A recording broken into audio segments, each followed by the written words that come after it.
დღეს ვიმყოფებით გორის მუნიციპალიტეტის სოფელ ვარიანში, სადაც ახალგაზრდებთან ერთად დაორგანიზდა ერთ-ერთი ლოკაციის გამწვანება. აქ მიმდებარე ტერიტორიაზე გორის მუნიციპალიტეტის მერის მხრიდან იქნა გაკეთებული საფეხბურთო მოედანი, სატრენაჟერო სივრცე და დღეს მივიღეთ ესეთი გადაწყვეტილება, რომ მიმდებარე ტერიტორია ჩვენს ახალგაზრდებთან ერთად, აქ მაცხოვრებელ ახალგაზრდებთან ერთად გაგვემწვანებინა, რაც ძალიან მნიშვნელოვანია ჩვენი მომავალი თაობისათვის და ზოგადად ჩვენი მუნიციპალიტეტის განვითარებისათვის. ეს გორის მუნიციპალიტეტის ვარიანის მეურნეობაში ახალგაზრდებთან ერთად გორის მუნიციპალიტეტის კეთილმოწყობის სამსახურის ხელშეწყობით დადგეს სხვადასხვა ჯიშის ენერგები.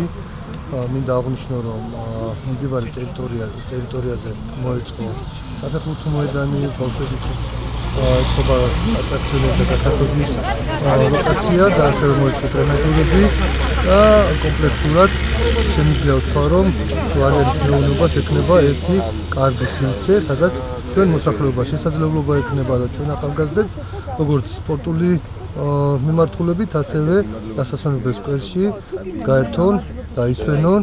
მადლობელი ვართ, რომ გაკეთე სტადიონი ტრენაჟერი და ენერგიებს ვაშენებთ. მადლობელი ვართ ამ ყველაფერს და ყველაფერს გაუთხილებით მოვლით. იმედია, იქ არის მომავალში და სილამაზე დაგვიბრუნდება ის.